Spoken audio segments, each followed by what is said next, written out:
You will hear a number of different recordings, and you'll have to answer questions on what you will hear. There will be time for you to read the instructions and questions, and you will have a chance to check your work. All the recordings will be played once only. The test is in 4 sections. Write all of your answers on the test pages. At the end of the test, you will be given 10 minutes to transfer your answers to an answer sheet. Now turn to Section 1.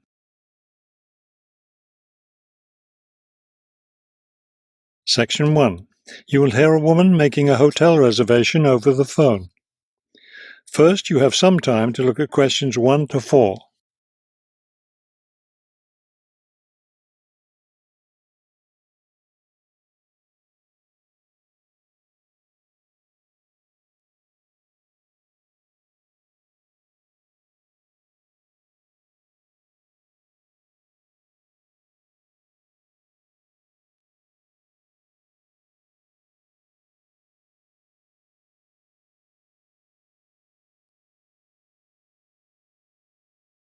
You will see that there is an example that has been done for you.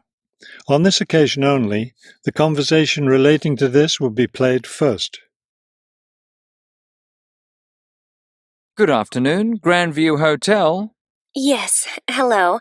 I'm planning to spend a few days in your city next week, and I'd like to, make a reservation. The man answers the phone. Grandview Hotel? So the word Grandview has been written at the top of the form. Now we shall begin. You should answer the questions as you listen, because you will not hear the recording a second time. Listen carefully and answer questions 1 to 4. Good afternoon, Grandview Hotel. Yes, hello. I'm planning to spend a few days in your city next week, and I'd like to, make a reservation. Of course. When did you want to stay here? Next week, Wednesday night and Thursday night. So that's February 13th and 14th. Yes, that's right. And how many guests will there be? Just me. So, do you have a room available? Yes, we do. I'll just need to take some of your information. May I have your name, please? Oh, right, yes. It's Roxanne Wilson. Wilson. Thank you, Miss Wilson. And may I have your credit card number?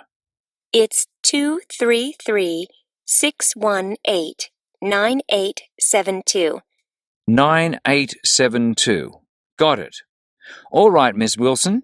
I have your reservation confirmed. Can I help you with anything else? Before you hear the rest of the conversation, you have some time to look at questions 5 to 10.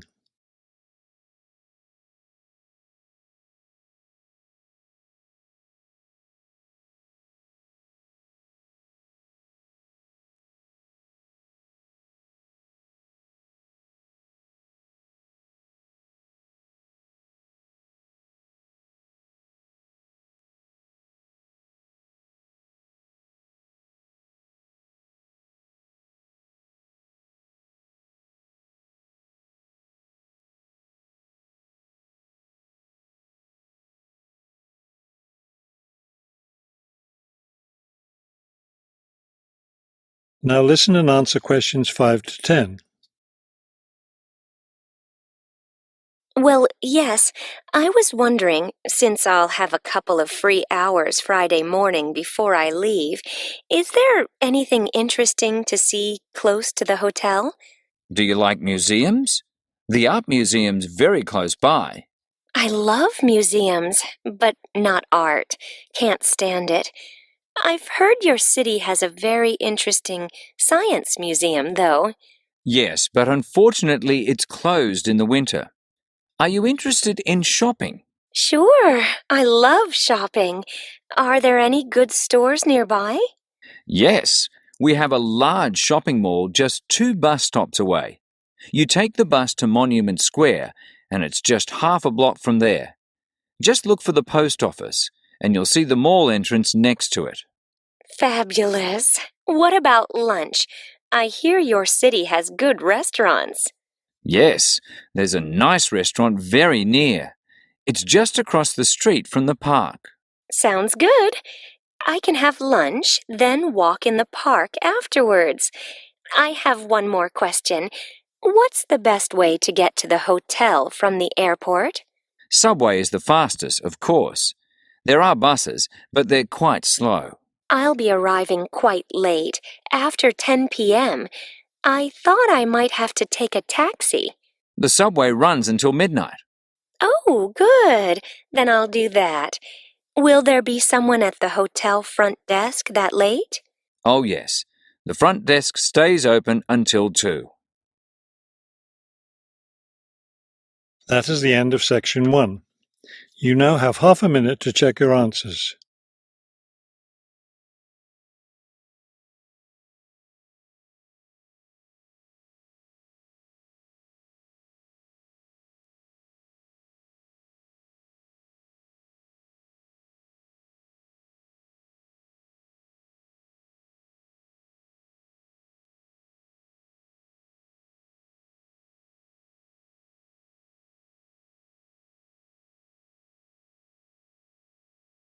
Now turn to section 2. 2. You will hear a tour leader giving information about a bus tour. First, you have some time to look at questions 11 to 15.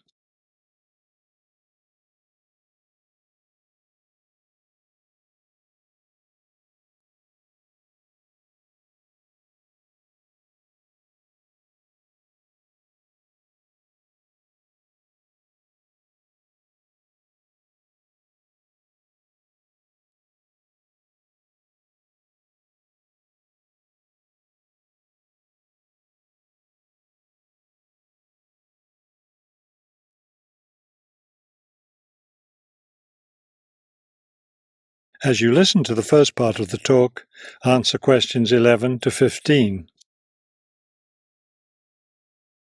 Thank you for choosing City Tours. The reason so many people choose our tours when visiting this city is because you can design your tour to suit your own interests. Your all-day pass entitles you to board our bus at any stop and stay as long as you like at each place. The all-day bus pass costs $18 for adults. Children between the ages of 5 and 12 pay half the adult fare, and children under 5 ride for free. Our buses run every hour on the half hour, starting at 8:30 a.m. Our most popular tour is the Centre City Tour, which goes to all the major attractions in the centre of the city. From the starting point here at the tour bus office, the bus goes to the first stop, Hill Park. As you may guess, this park is located at the top of a small hill. The next stop is the fishing docks.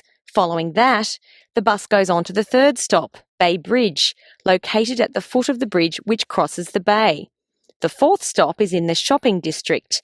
Then the fifth and last stop is at Green Street.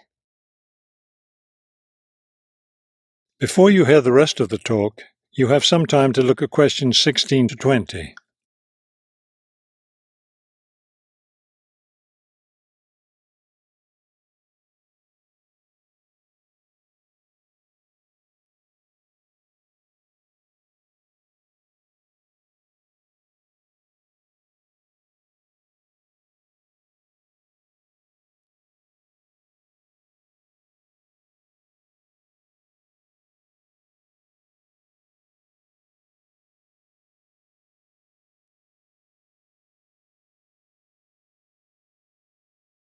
Now listen and answer questions 16 to 20.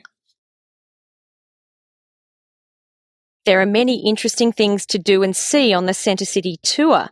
At the first stop, you can enjoy a spectacular view of the bay, the city, and especially of the fishing docks, which are located at the foot of the hill.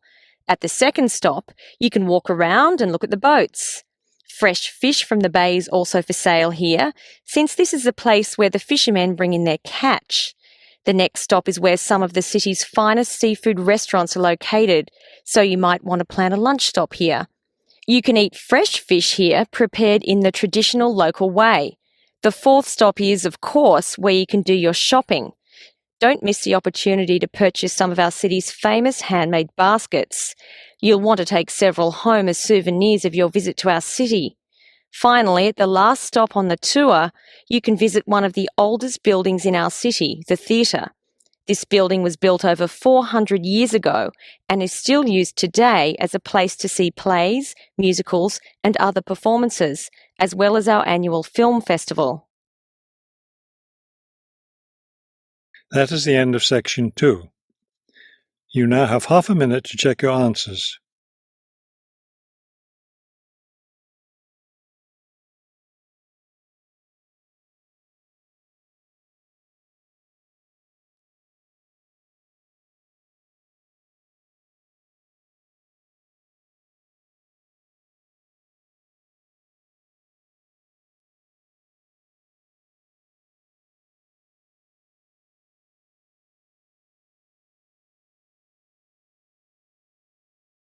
Now turn to section 3.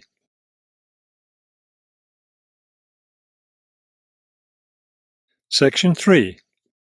You will hear a conversation between two students planning a research project. First, you have some time to look at questions 21 to 23.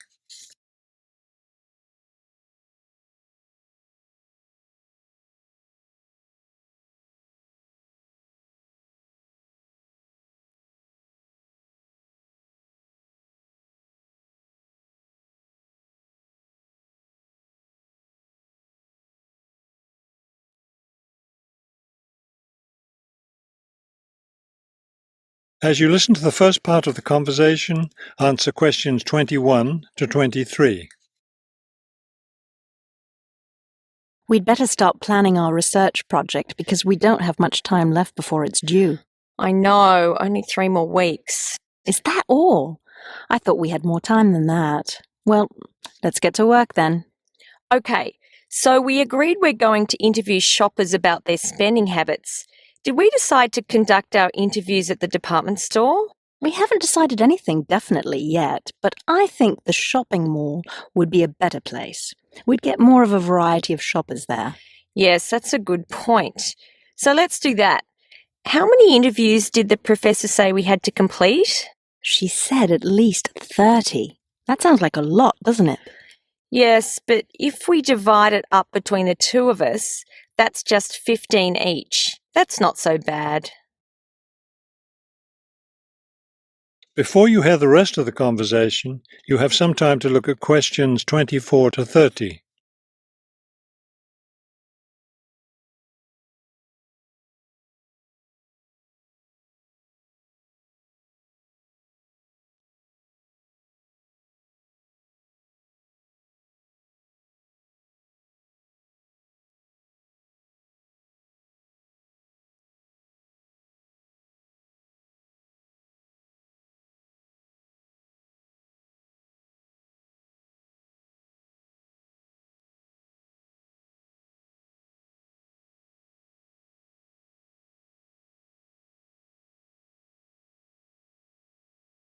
Now listen and answer questions 24 to 30.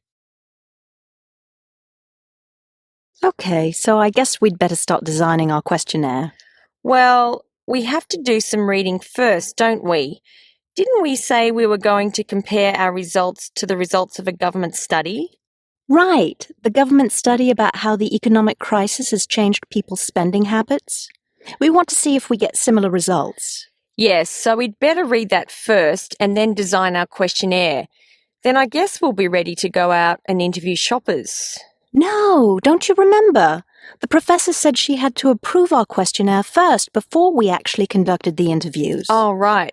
So we'll get her approval and then conduct the interviews. I think it's Saturday would be the best day for the interviews because everyone's out shopping then. Right. We'll do it on a Saturday then. And let's also plan to get together the next day to analyse the results. It's best to do that while everything's fresh in our minds, don't you think? Sure, that sounds like a good idea. Okay, so then we're going to have to present our results to the class. Do you have any ideas for that? It's an important part of our grade, so I think we should plan it well. Well, I think the obvious thing is to prepare some charts showing our results and how they compare with the government study. That will help make the information a lot clearer to the class. Right. Okay, so we'll draw up some charts of the results. And then that's it. All that will be left to do is give the class presentation. Do you think we can be ready on time? I sure hope so. Let's get started now. That is the end of section 3. You now have half a minute to check your answers.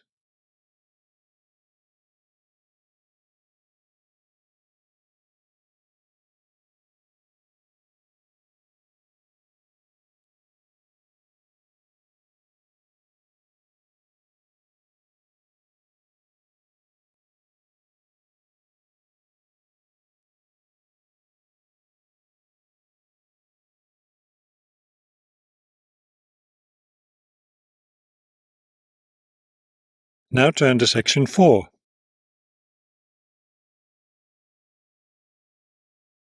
Section 4. You will hear a professor give a lecture on Louisa May Alcott. First, you have some time to look at the questions 31 to 40.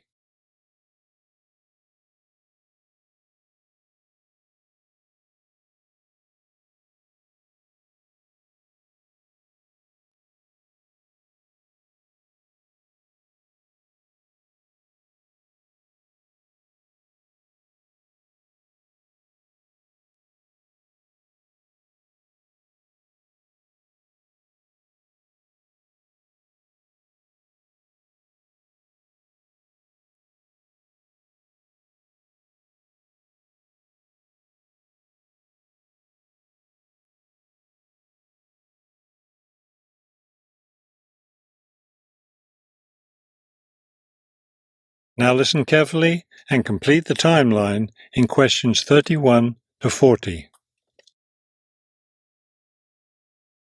Good afternoon. Today I'd like to continue our discussion of the lives of prominent American writers by talking about Louisa May Alcott, one of the best-known 19th century writers. Alcott is known for her moralistic girls' novels, but she was a much more serious individual than those novels might lead one to believe. She was born in 1832, the daughter of Bronson Alcott, who was one of the founders of the Transcendentalist movement.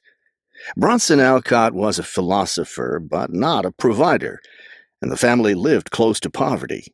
From an early age, Louisa was determined to find a way to improve her family's economic situation. As a teenager, she worked to support her family by taking on a variety of low-paying jobs, including teacher, seamstress, and household servant.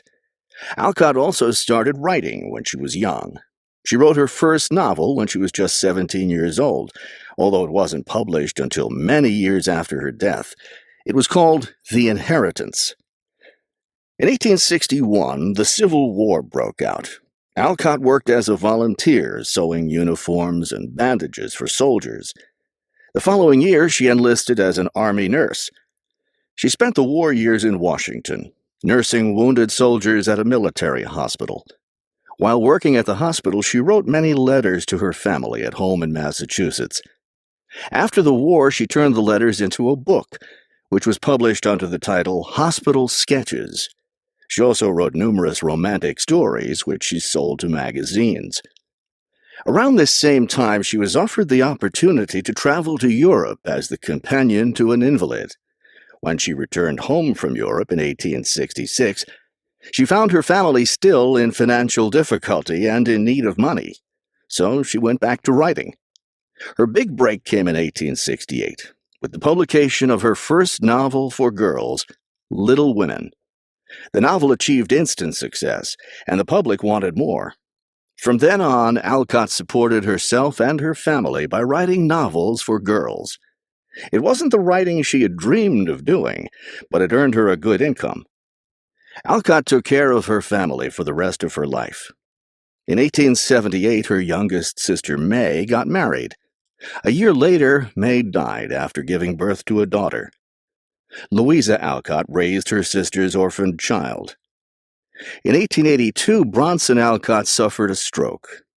Soon after that, Louisa Alcott set up a house for him, her niece, her sister Anna, and Anna's 2 sons in Boston. Her mother was no longer living by this time. Alcott was still writing novels for girls, including 2 sequels to Little Women, Little Men and Joe's Boys. The latter was published in 1886. Louisa Alcott had suffered poor health ever since she contracted typhoid fever while working as a war nurse. She died in March of 1888, at the age of 55. She was buried in Concord, Massachusetts. You now have 10 minutes to transfer your answers to the listening answer sheet.